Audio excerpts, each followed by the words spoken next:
ধন্যবাদ। পৃথিবীর যে যেখানে বসে ভিডিওটি দেখছেন, আশা করি সকলে ভালো আছেন।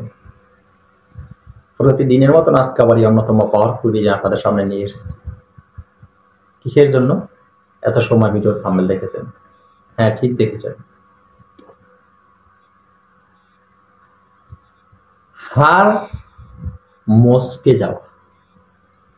বিভিন্নভাবে চোট লাগতে পারে আপনার শরীরে, বিভিন্ন জায়গায় হাতে, পায়ে বা হাতের একটা আঙ্গুলে বা পায়ের একটা আঙ্গুলে চোট লেগেছে। চোট লেগে এরকম কিছু অনুভব হচ্ছে, মনে হয় আপনার এখানটা জায়গাটা ভেঙে গেছে বা চির ফাটা দিয়ে হতে পারে। অনেক সময় চাপ লেগে ব্যথা হয়ে যায়, অনেক সময় চির ফাটা দেয়, ভিতরে চুলের মতন ফাটা দেয়। তো যদি চুল ফাটা হয়ে থাকে তো সেক্ষেত্রে একটু সময় লাগে, আর যদি ব্যথা হয়ে থাকে সেটা সময় লাগে না। ঠিক আছে, এই পাওয়ারফুল মন্ত্রটি আপনাদেরকে দিব আজকে। কিভাবে আপনারা এই মন্ত্রটি শিখবেন, কিভাবে কাজ করবেন সেটি বলছি। তার আগে বলবো, আমার এই চ্যানেলটি হচ্ছে প্রশিক্ষণের চ্যানেল। এই চ্যানেল তন্ত্রমন্ত্র, যন্ত্র, গাছগাছরা, রোগ মুক্তি, বান বিদ্বেষণ, বশীকরণ থেকে শুরু করে উচ্চতর মারণ থেকে শুরু করে ভালো মন্দ সব ভিডিও আপনাদেরকে দিয়ে থাকি। তাই যারা আমার এই চ্যানেলটি এখনো সাবস্ক্রাইব করেন, চ্যানেলটি সাবস্ক্রাইব করুন, পাশে থাকা বেল আইকনটি বাজে নোটিফিকেশন অন করে দিয়ে চ্যানেলটি লাইক দিয়ে দেবেন, যাতে আমি নতুন ভিডিও আপলোড করার সাথে সাথে সবাই আপনার কাছে চলে যাবে। আর একটা কথা, প্রতারক চক্র থেকে কিন্তু সাবধানে থাকবেন। প্রতারক চক্র এখন কিন্তু অবাক নেই, বড় একটা সিন্ডিকেট তাদের। আমার এই ভিডিওগুলি আমার ফেসবুকে আমি পোস্ট করে থাকি। সেই ফেসবুকে পোস্টের নিচে কমেন্ট সেকশনে দেখেছি আমি অনেক বাটপার সিটিং বাজরা কিছু মহিলা নামের আইডি খুলে সেই আইডিগুলি দিয়ে বড় বড় এক একটি পোস্ট করে তারা আমার ওই লিখে পোস্ট লিখে আমার ভিডিওর নিচে অ্যাড্রেস তারা সেট করে দিচ্ছে। আজব বিষয়, তাই না? আরে বাটপার, তুমি যদি পারো ভালো কিছু, আমার ভিডিওর কমেন্ট সেকশনে এসে তোমার পোস্ট, তোমার অ্যাড্রেস পোস্ট করার দরকার নাই তো। বাটপারি না করে ভালো হয়ে যাও।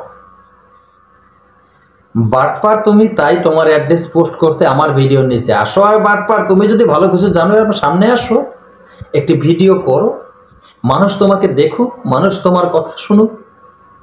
হ্যাঁ, তোমার মতো চিটিং বাজ কি পারবে? আর কিছুই করতে পারবে না। যেই চিটিং বাজরা পিছনে কথা বলে, ভিডিওর সামনে কখনো আসে না, অন্যের ভিডিওর নিচে এসে নিজের অ্যাড্রেস পোস্ট করে, এই সমস্ত চিটিং বাজদের কাছ থেকে ভালো কিছু আশা করা যায় না। আপনারা খবরদার এই চিটিং বাজদের পাল্লায় পড়বেন না। আপনি তো চেহারাই দেখলেন না, সেটা কি আদৌ পর্যন্ত মানুষ না কোনো জানোয়ার?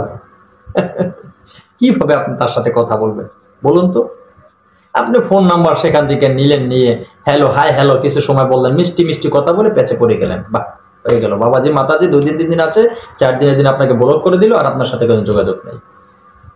কি হলো? টাকা দিয়েছেন কত?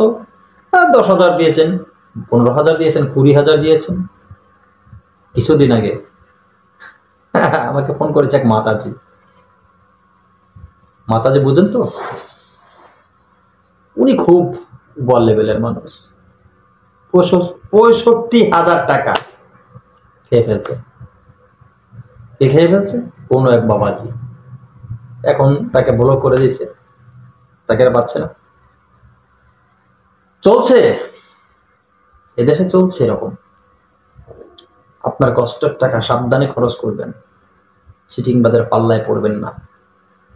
ইদানিং এই কথাগুলি বাধ্য হয়ে আমি বললাম, মাঝে কিছুদিন বলিনি, এখন আবার একটু সতর্ক দিলাম। তো বন্ধুরা, কথা বাড়াবো না, মূল আলোচনায় যাচ্ছি। সর্বপ্রথম আপনি মন্ত্রটি দেখে নিন, এই যে ছোট্ট মন্ত্রটি। আশা করি মন্ত্রটি দেখেছেন। এই মন্ত্রটি রবিবার, বৃহস্পতিবার বাদে যে কোনো দিন মন্ত্রটি ভালোভাবে মুখস্থ করবেন। তো রবিবার, বৃহস্পতিবার বাদে মন্ত্রটি ভালোভাবে যখন মুখস্থ হয়ে যাবে, এরপর হলো কার্যকারিতা, আপনি কার্যক্রম করবেন। মন্ত্রটি সোজা। মন্ত্রটি আমি আপনাদের সুবিধাতে কণ্ঠস্থ একবার বলে দিচ্ছি। মন্ত্রটি হলো, হাড় ভাঙ্গে মচর মচর, 3 হাড়ে বাঁধা আনে পানির তলে মোরা, কানে ছিল আম কুমড়া, হাড় দিয়ে না জোড়া। ঠিক আছে, আবার বলছি আরেকবার সুবিধার্থে। হাড় ভাঙে মচর মচর, 3 হাড়ে বাঁধা আনে পানির তলে মোরা, কানে ছিল আম কুমড়া, হাড় দিয়ে না জোড়া। এতটুকু ছিল। যদি চুল ফাটা দেয়, চির ফাটাও দেয়, ভেঙে গেছে, সেটা কিন্তু জোড়া লাগবে, একটু সময় লাগবে। এখন বলতে পারেন যে গুরুজি কতটুকু সময় লাগবে? আরে ভাই, একটা ভাঙা জিনিস, আস্তা জিনিস ভেঙে গেলে তো একটু সময় লাগে, তাই না? ভেঙে গেছে আস্তা জিনিস, সেটা সোজা হতে একটু সময় লাগবে, সময়টা দিতেই হবে। কারো কারো 7 দিনও হয়ে যায় ভেঙে গেলে, যদি ভেঙে যায় কারো কারো 7 দিনও হয়ে যায়, এবং কারো কারো জায়গায় কাছে 21 দিনও লেগে যায়। আর যদি মস্কা হয় তো আপনি একদিনের ঝাড়ায় অনেকের হয়ে যায়, অনেকের সর্বোচ্চ 3 দিন লাগে, ভালো হয়ে যায়। কাজটি করবেন কিভাবে করবেন বলে দিচ্ছি। আপনি ঝাড়ার নিয়ম কি, আপনি শুনে মন্ত্র শুনে চলে যায় না, ঝাড়ার নিয়ম কিন্তু আছে, নিয়ম ছাড়া ঝাড়া হয় না। আপনার নিয়ম ছাড়া ঝাড়া হবে না। সকালে ঘুম থেকে উঠে যার এই কাজটা হয়েছে, হাত বা পাও ভেঙেছে বা মচকে গেছে, তারা সকালে ঘুম থেকে উঠে কোনো পানি স্পর্শ করবেন না, কোনো পানি স্পর্শ করবেন না। যিনি কবিরাজি কাজ করবেন, ঝাড়ফুঁক করবেন, তিনিও পানি স্পর্শ করবেন না, এবং যে রোগী তিনিও পানি স্পর্শ করবেন না। পানি স্পর্শ না করে রোগী আসবেন কবিরাজি চিকিৎসকের কাছে, বা আপনার কাছে যদি আপনি করেন, তাহলে আপনি পানি স্পর্শ না করে কিছু পিঁপড়ার মাটি সংগ্রহ করতে হবে। পিঁপড়ের মাটি যদি সংগ্রহ করতে না পারেন, ইঁদুরের মাটি সংগ্রহ করবেন। ইঁদুরের মাটি এমন ভাবে সংগ্রহ করবেন আপনারা, খুব ভালো জায়গা থেকে পরিষ্কার দেখে কিছু পিঁপড়ার মাটি সংগ্রহ করবেন বা ইঁদুরের মাটি সংগ্রহ করে আজকের বলা মন্ত্র ওই ইঁদুরের মাটি বা পিঁপড়ার মাটি হাতে নিয়ে ওই জায়গাটা মালিশ করবেন, এভাবে মালিশ করবেন, মাটি দিয়ে মালিশ করবেন আর মন্ত্র করবেন। একবার মন্ত্র পড়লে একটা ফুল দিবেন, দুইবার মন্ত্র পড়লে 2টা ফুল দিবেন, 3বার ফুল দিবেন, কাজ হয়ে গেল। এভাবে যদি কাজটি করতে পারেন, কাজে কিন্তু সফলতা আসবে, উপকার পাবেন, আপনি একটি সুনাম প্রচার করতে পারবেন, আপনার মাধ্যম দিয়ে মানুষের কল্যাণ হবে। তো বন্ধুরা, কথা বাড়াবো না, আজকের মতো ভিডিও এখানে শেষ করবো। নতুন ভিডিও নিয়ে সারা করবেন, সকলে ভালো থাকবেন। আল্লাহ হাফেজ।